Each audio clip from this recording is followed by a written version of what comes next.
Bonsoir à toutes et à tous, donc chronique 203. Alors oui, nous sommes actuellement effectivement dans un conflit qui, ma foi, a été, on peut dire, réalimenté, réactivé, excusez-moi de ce terme. Alors effectivement, on peut dire que, je dirais, 14 jours, on peut le dire comme ça, 14 jours après le déclenchement des combats ou des hostilités entre l'Arménie et l'Azerbaïdjan, au sujet de la fameuse région contestée, plus communément appelée le Haut-Karabakh ou le Haut-Karabakh, et les tensions, je dirais, entre les grandes puissances, ma foi, elles s'intensifient. Alors, au milieu des informations, selon lesquelles, ma foi, la Turquie et les milices islamistes syriennes envoient des mercenaires en Azerbaïdjan, vous voyez que le conflit est en train de, je dirais, de se développer et engager d'autres forces en présence. Alors, tout cela, bien entendu, pour mener une guerre aux frontières de la Russie. On en revient encore, je ne serais pas étonné de savoir que la CIA et les États-Unis soient encore derrière tous ces dominos. Alors le risque grandit d'un affrontement entre la Russie et la Turquie, puisque, souvenez-vous, l'Arménie avait fait le choix de la Russie et non pas de la sinistre Commission européenne, ou pas plus exactement l'Europe du Nord. Et effectivement, aujourd'hui, la crainte entre la Russie et la Turquie, je devrais dire la Russie et les États-Unis, voire l'OTAN, qui déclencherait finalement au fond une guerre régionale et qui pourrait aller effectivement dans un conflit intégrant qu'on pourrait considérer comme mondial. Souvenez-vous, à l'époque, l'Iran avait soutenu l'Iran de Khomeini, donc de Khomeini avait soutenu plutôt le Karabakh plutôt que l'Azerbaïdjan. Pour les mêmes raisons aujourd'hui que, effectivement, on peut constater, puisque l'Azerbaïdjan est lié à la Turquie de par la langue, et également la Turquie est liée à l'OTAN. Bon, bref, ça je vais le développer un peu plus tard. Alors, revenons effectivement à ce qui nous intéresse, alors que les forces en présence, c'est-à-dire les forces azéries, ne semblent pas avoir avancé loin dans le Haut-Karabakh. Les pertes s'accumulent alors que des armes de précision pleuvent sur les villes de la région. Néanmoins, des responsables arméniens ont déclaré hier, si mes souvenirs sont bons, qu'ils avaient perdu 104 soldats et qu'au moins 7 civils avaient été tués depuis le début des combats.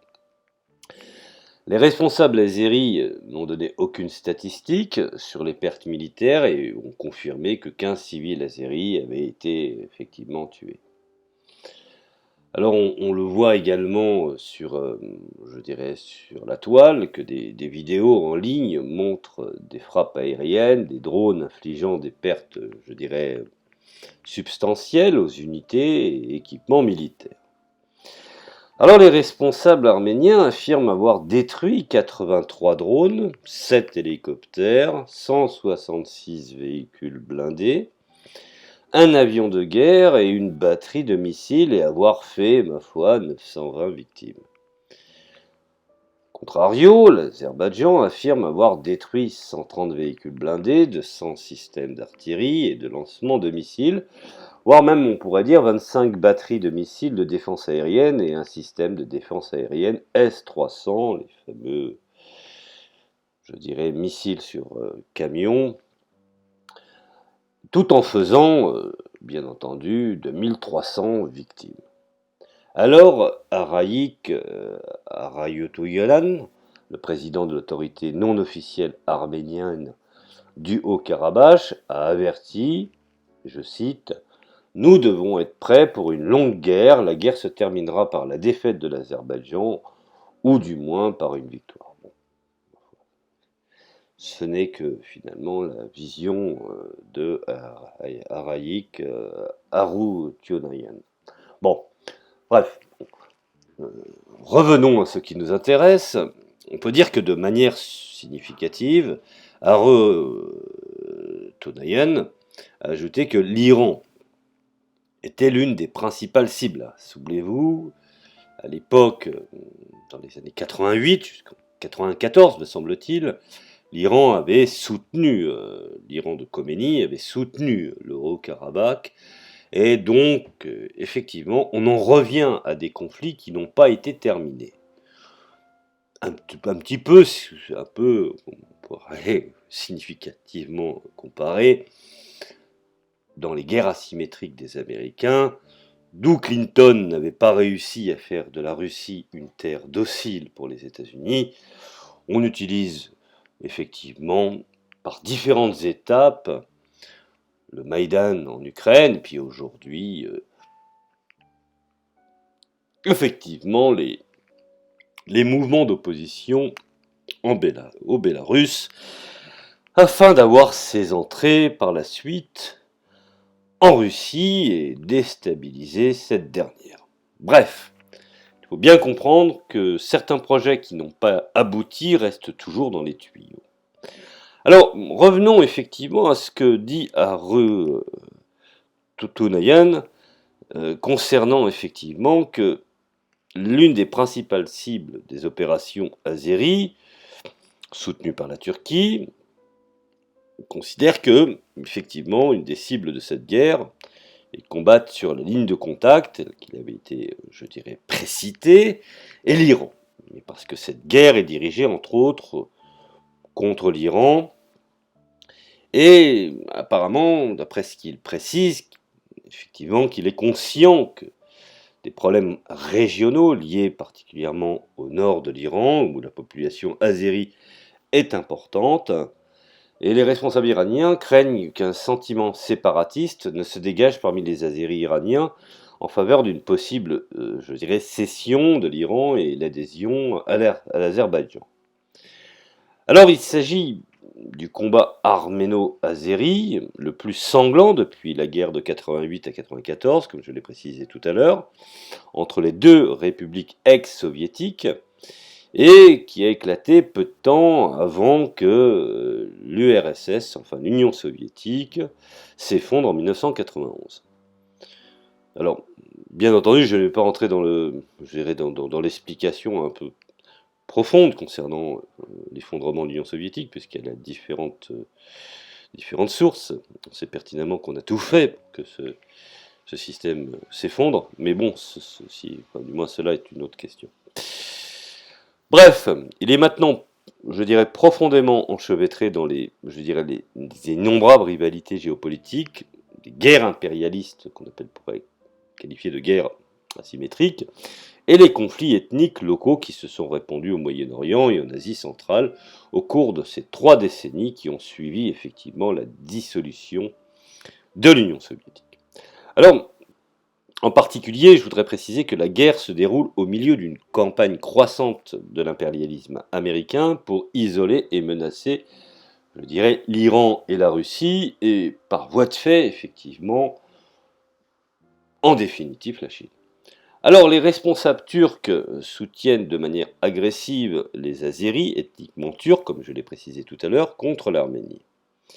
Et le président, Recep Tayyip Erdogan, ou si je devrais dire le sultan, qui a appelé les Azéris à expulser l'Arménie du Haut-Karabakh, et a promis que le peuple turc se tient aux côtés de ses frères Azéris avec tous les moyens possibles.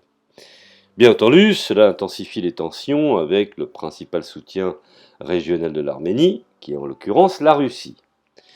Et dans des conditions où la Russie et la Turquie mènent déjà des guerres sanglantes par procuration, l'une contre l'autre, dans les guerres civiles déclenchées par les opérations de changement de régime de l'OTAN en Libye et en Syrie, au cours, ma foi, de la dernière décennie.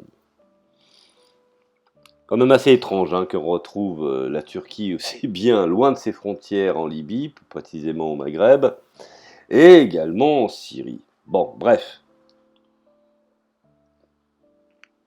Alors les responsables arméniens ont déclaré qu'ils discutaient de l'aide militaire avec la Russie et l'organisation du traité de sécurité collective, plus communément appelé OTSC.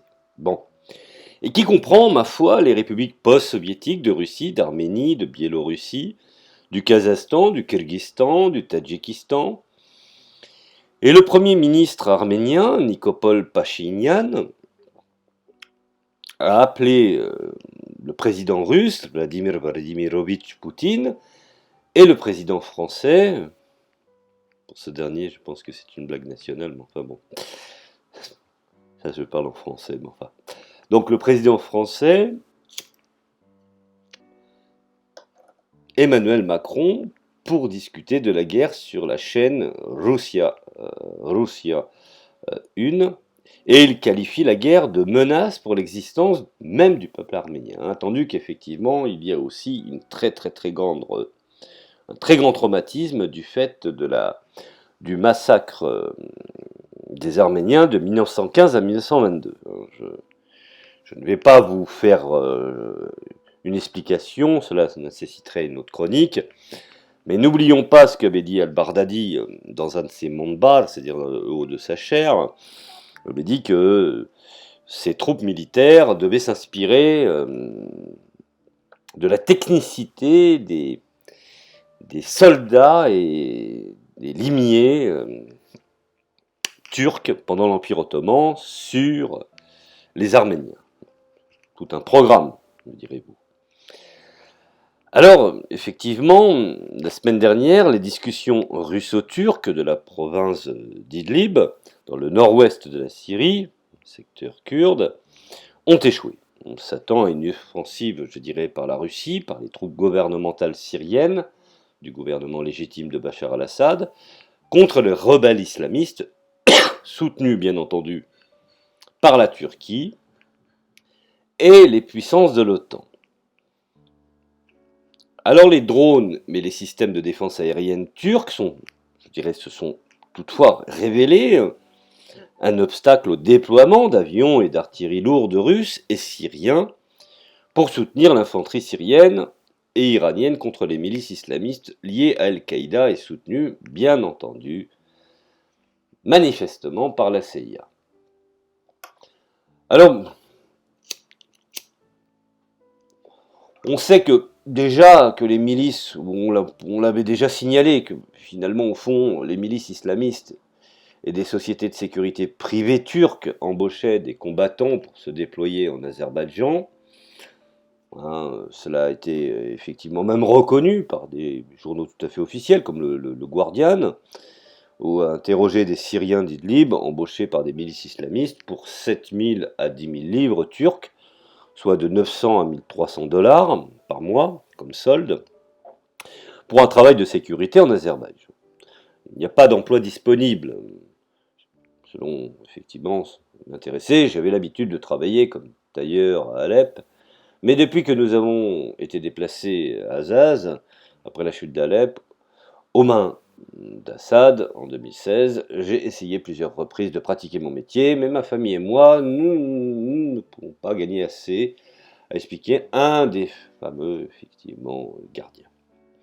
Alors, le groupe de réflexion du Center for Global Policy de Washington, D.C., a confirmé de sang-froid cette histoire au Guardian. Alors, la communauté internationale considère la vie des Syriens comme une vie insoutenable, la Syrie servant d'arène pour régler des comptes géostratégiques et faire, je dirais, avancer les intérêts des Syriens, pays intervenant dans le pays, je dirais, aux frais des Syriens, la ruine économique résultant bien entendu de la guerre et la récente dépréciation de la monnaie syrienne signifie que la plupart, je dirais, des Syriens ont maintenant du mal à se nourrir. Devant peu de choix, beaucoup sont désormais prêts à se vendre au plus offrant. Souvenez-vous également, lors, je dirais, des réfugiés, les parents, malheureusement, n'avaient pas d'autre choix que de proposer leur fille à de richissimes saoudiens qui, avec un mariage expéditif, s'amusaient d'elles pour, moyennant une dot, je dirais, de compromission, et ensuite les rendaient aux parents complètement traumatisés et bien entendu meurtris. Bon, ceci est encore une autre histoire, vous voyez, le conflit est assez complexe. Alors le gouvernement turc, revenons à nos moutons, le gouvernement turc a répondu par une déclaration ambiguë selon laquelle le ministre ou le ministère turc de la Défense ne s'occupe pas du recrutement ou du transfert de miliciens partout dans le monde sans, je dirais, aborder le rôle des entreprises privées ou de milices. Alors ces rapports augmentent considérablement, bien entendu, les tensions diplomatiques et militaires entre les grandes puissances. Dans les années 90, alors que les tensions ethniques montaient en Russie après la dissolution de l'Union soviétique, souvenez-vous ce que disait Vladimir Vladimirovitch Poutine dans son entretien avec Oliver Stone, que quand l'Union soviétique s'est effondrée, beaucoup de Russes qui furent dans d'autres régions de l'Union soviétique, puisque c'était un seul et même pays, furent chassés, avec bien entendu je dirais, l'assentiment de plus en plus important de revendications de recouvrement nationaliste ou religieux. Alors, cette préoccupation, effectivement, puisque on parle des guerres civiles qui ont éclaté dans les régions voisines, majorité bien entendu musulmane, de Russie, comme la Tchétchénie, le Daghestan, et Moscou voit sans aucun doute l'arrivée de milices islamiques syriennes à ses portes en Azerbaïdjan avec une certaine inquiétude. Le ministère russe des Affaires étrangères a publié une déclaration déclarant, je cite, « Des militants de groupes armés illégaux, en particulièrement de Syrie et de Libye, se sont rendus en Azerbaïdjan pour participer directement aux hostilités. » Encore un autre moyen pour l'OTAN et les États-Unis de recycler finalement les anciens responsables de Raqqa et plus précisément les anciens, je dirais, les anciens de nationalité de Daesh. Bon, bref, effectivement, cela a beaucoup, même profondément préoccupé que ces déploiements de milices islamistes qui créent des menaces à long terme pour la sécurité des pays dans la région. Alors sans nommer la Turquie ou l'Azerbaïdjan, il a exigé effectivement que le dirigeant des États concernés arrête ces transferts et retire immédiatement les troupes islamistes d'Azerbaïdjan. Pour la petite histoire, souvenez-vous de Bilal, le fils de Recep Erdogan, qui, sans scrupule, faisait du trafic de pétrole clandestin, dont effectivement une partie de l'Europe du Nord se servait pour récupérer, pour acheter du pétrole. Bon bref, ceci est encore une autre histoire.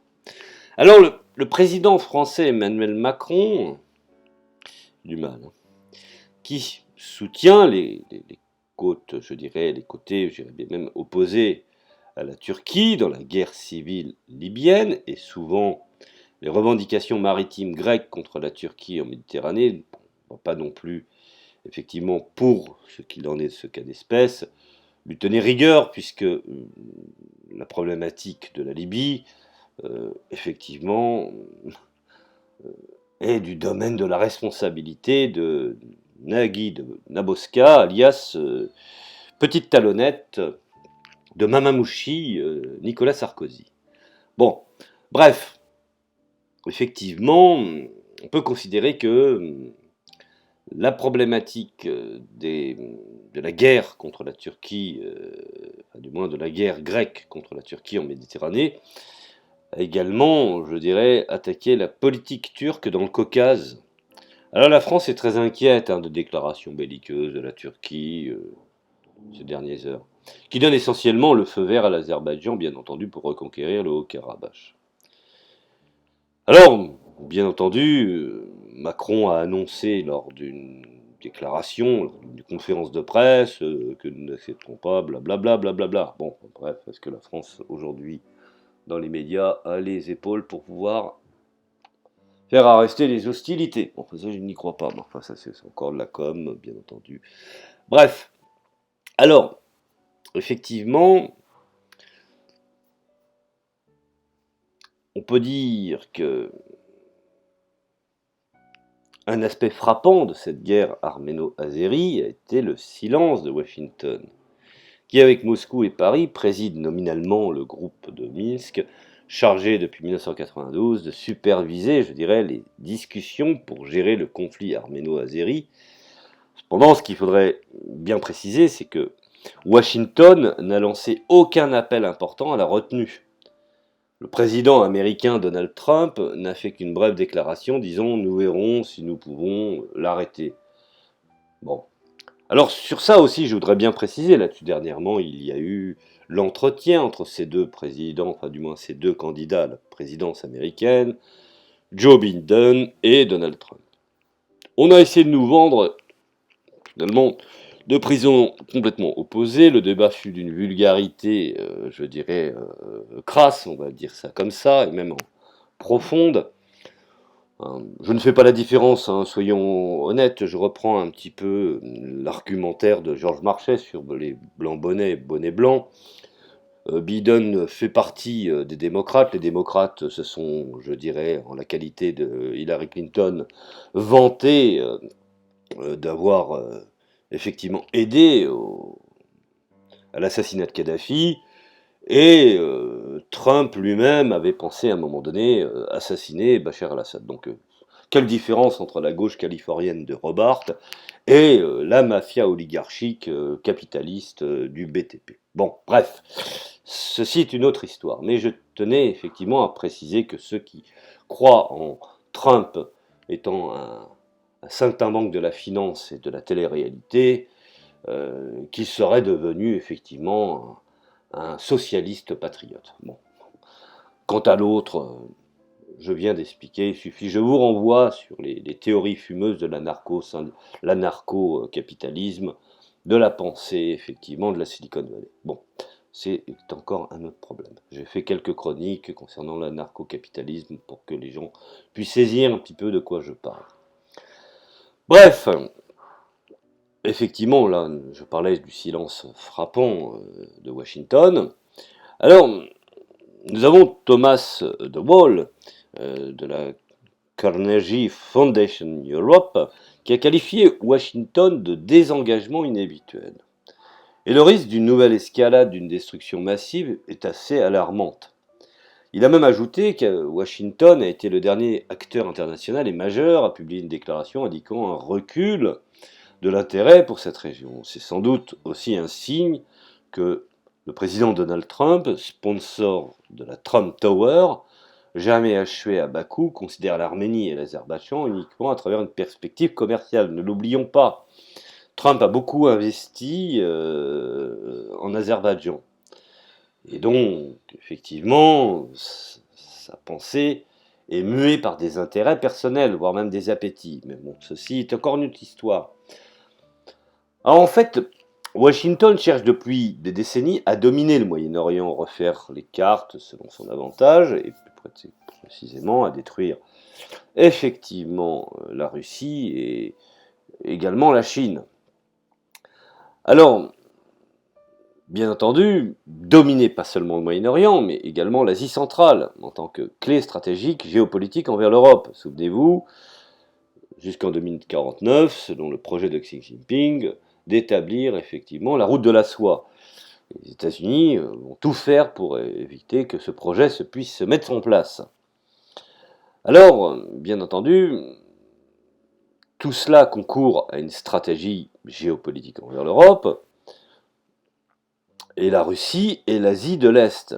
Alors que les forces américaines menacent la Russie avec des exercices militaires en Ukraine, hein, il faut pas oublier que c'est l'OTAN qui a avancé, et non pas la Russie qui a avancé vers l'Europe. C'est un élément factuel.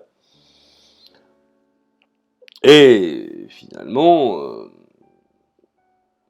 avec l'utilisation de certaines milices, effectivement.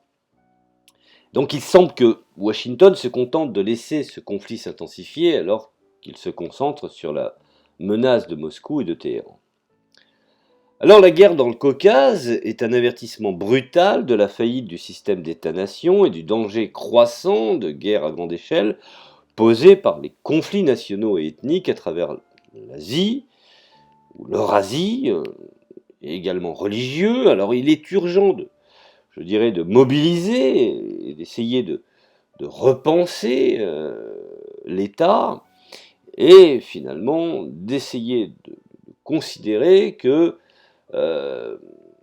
la protection d'un État ne peut se faire qu'à travers une modernisation socialiste ou sociale et de lutter contre une certaine forme de nationalisme de guerre ou un nationalisme religieux ayant la prétention effectivement de développer partout sur la planète des conflits au nom d'un capitalisme, je dirais, international.